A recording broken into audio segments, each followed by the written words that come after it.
મને મંજીરા વગાડવાનું ખૂબ જ મન થઈ રહ્યું હતું. હું મારી માસીના રૂમમાં ગયો, કારણ કે આજે હું અને મારા માસી ઘરે એકલા હતા. મારા માસી ખૂબ જ હોશિયાર અને સુંદર હતા. હું તેને કોઈ પણ વાત કહેતો કે તે તેની સાથે મસ્તી કરતો તો તેને ખોટું લાગતું ન હતું. હું તેના રૂમની અંદર ગયો તો માસી આજે જાગી રહ્યા હતા. તે મને જોઈને બોલ્યા, તું મારા રૂમમાં શું મંજીરા વગાડવા માટે આવ્યો છે? મેં કહ્યું, હા માસી. તમે બરાબર સમજ્યા. આજે ઘરે કોઈ નથી. આપણે બંને આ સમયની ઘણા દિવસથી રાહ જોઈ રહ્યા હતા. આજે આપણને મંજીરા વગાડવાનો મોકો મળી ગયો. આટલું કહીને હું માસીની પાસે બેસી ગયો. માસી બોલ્યા, રાજેશ, મને ખૂબ ડર લાગે છે. મેં કહ્યું, કઈ વાતનો ડર? તો તે કહેવા લાગ્યા, એ જ વાતનો કે આપણે બંને મંજીરા વગાડીએ છીએ તેની કોઈને ખબર ન પડી જાય. મેં કીધું, માસી, તમે નકામા ડરો છો. આપણે બંને મંજીરા વગાડીએ તે વાત આપણા બંને સિવાય બીજું કોઈ જાણતું નથી. માસી બોલ્યા, સારું, તું મને પહેલાં એ જણાવ કે તે બીજા કોઈ સાથે મંજીરા વગાડ્યા છે? મેં માસીને કહ્યું, જો મેં ક્યારેય બીજા કોઈ સાથે મંજીરા વગાડ્યા હોત તો હું આટલા દિવસથી તમારી પાછળ મંજીરા વગાડવા માટે ન પડ્યો હોત. તો માસી કહેવા લાગ્યા કે મેં પણ ક્યારેય મંજીરા વગાડ્યા નથી, એટલા માટે મને થોડોક ડર લાગે છે. મેં માસીને કહ્યું, અરે માસી, આપણે બંને થોડું કંઈ ખોટું કામ કરીએ છીએ કે તમે આટલા બધા ગભરાઈ રહ્યા છો? અમે બંને ઘણા દિવસથી મંજીરા વગાડવા માંગતા હતા, પરંતુ અમારા પ્રોગ્રામમાં કોઈને કોઈ મુશ્કેલી પડી જતી હતી. આજે ઘરે કોઈ નહોતું. અમે આ પ્રોગ્રામની તૈયારી 2 મહિનાથી કરી રહ્યા હતા. 2 મહિના પહેલાં મારા માસી અમારા ઘરે રહેતા નહોતા. હું તેના ઘરે ફરવા માટે થોડા સમય માટે ત્યાં રોકાણો હતો. એક સાંજે અચાનક મારી આંખ ખુલ્લી ગઈ તો મને બાજુના રૂમમાંથી મંજીરાનો અવાજ આવવા લાગ્યો. તે રૂમ મારા માસીનો હતો. મંજીરાનો અવાજ સાંભળીને મારી એક એક નસ ખેંચાવા લાગી. મને એમ થયું કે માસીને મંજીરા વગાડતા મારી સગી નજરે જોઉં.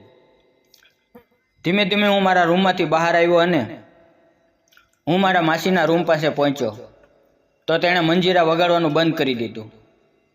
તેને ખ્યાલ આવી ગયો હતો કે હું જાગું છું. પછી ફરી વખત માસીએ મંજીરા વગાડ્યા નહીં, એટલે હું મારા ખાટલા ઉપર જઈને સૂઈ ગયો. સવારે માસી મારી માટે ચા લઈને આવ્યા. આજે તેણે બ્લેક કલરની સાડી પહેરી હતી અને તે ખૂબ જ સુંદર લાગી રહ્યા હતા. મેં માસીને કહ્યું, માસી, તમે ખૂબ સુંદર લાગો છો. તો માસી કહેવા લાગ્યા કે આજે તું મારા વખાણ કરીને શું કરવા માંગા છો? તો મેં માસીને કહ્યું કે વિચાર તો ઘણો બધો છે, પણ શું કરું, તમારી રજા નથી. મારી વાત સાંભળીને માસી હસવા લાગ્યા અને બોલ્યા, રજા તો હું આપીશ, પણ તારે મારું પહેલાં એક કામ કરવું પડશે. મેં કહ્યું, શું કામ? મારે શું કામ કરવું પડશે? તે થોડી વાર માટે ચૂપ રહ્યા. ત્યાં અચાનક મારા માસા આવી ગયા અને તે માસીને કહેવા લાગ્યા કે સાંભળો, આજ મારા કપડાં પેક કરી નાખજે, કારણ કે મારે બહાર ગામ જવાનું છે. હું વિચારવા લાગ્યો કે જો માસા 2-4 દિવસ બહાર જશે તો ઘરે હું અને મારા માસી રહીશું, એટલે માસી સાથે મંજીરા વગાડવાનો સરસ મોકો મળી જશે. પરંતુ તેની પહેલાં મારે માસીને રાજી કરવા જરૂરી છે અને તેના મનની અંદર શું ચાલે છે તેનો મને ખ્યાલ નહોતો. બીજે દિવસે સવારે માસી મારા રૂમમાં આવ્યાને કહેવા લાગ્યા કે જલ્દી ઊભો થાને, તારા માસાને બસ સ્ટેન્ડ સુધી મૂકીને આવ. હું જલ્દી તૈયાર થઈ ગયો. તો માસી કહેવા લાગ્યા, શું વાત છે, આજે તું ખૂબ જ ખુશ લાગા છો? મેં કહ્યું, મારા માસા પાછા ક્યારે આવવાના છે? તો માસી બોલી, તે 3-4 દિવસ પછી આવશે. તો મેં તેને કહ્યું, હવે 3-4 દિવસ આપણે બંને ઘરે એકલા રહીશું? તો માસીએ કહ્યું, હા.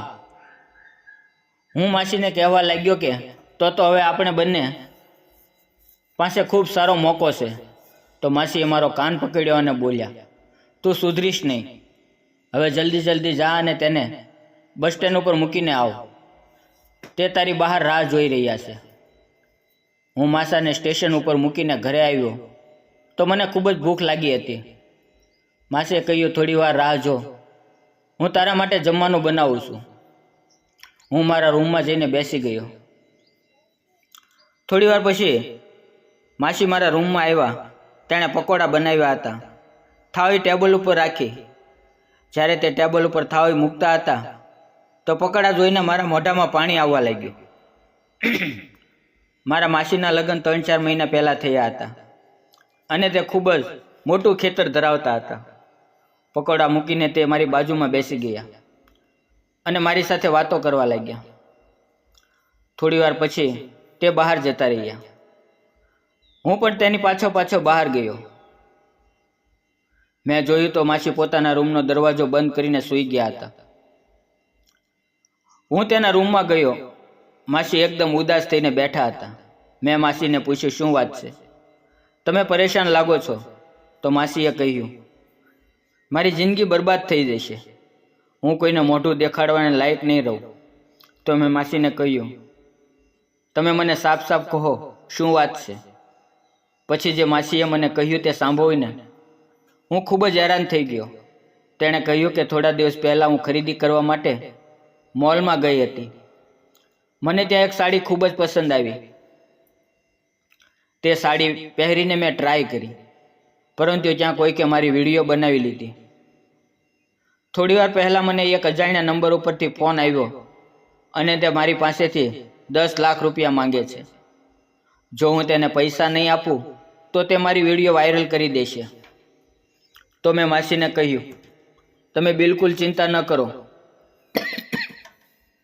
મને ફક્ત 2 દિવસનો સમય આપો, હું તેને જેલની અંદર મોકલી દઈશ.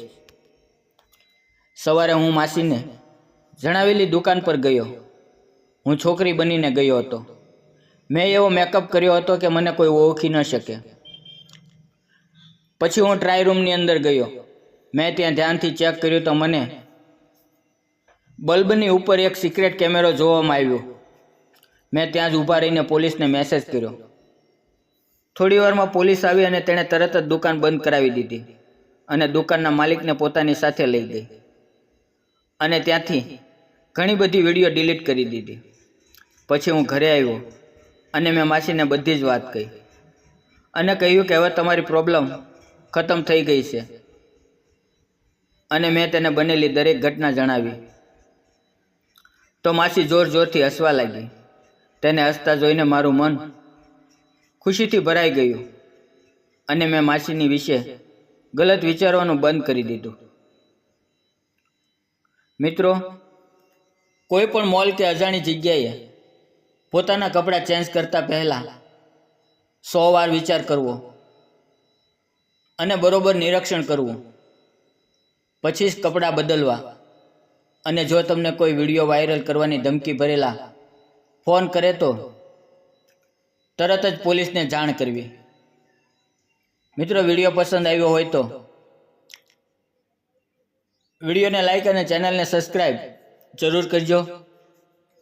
ફરી મળશું એક નવા વિડીયોમાં. ત્યાં સુધી આવજો. વિડીયોમાં આવેલા નામપાત્ર અને ઘટના ફક્ત કાલ્પનિક હતા. તેનો કોઈ પણ વ્યક્તિ સાથે સંબંધ નથી. વિડીયો પૂરેપૂરો જોવા બદલ આપ સૌનો ખૂબ ખૂબ ધન્યવાદ.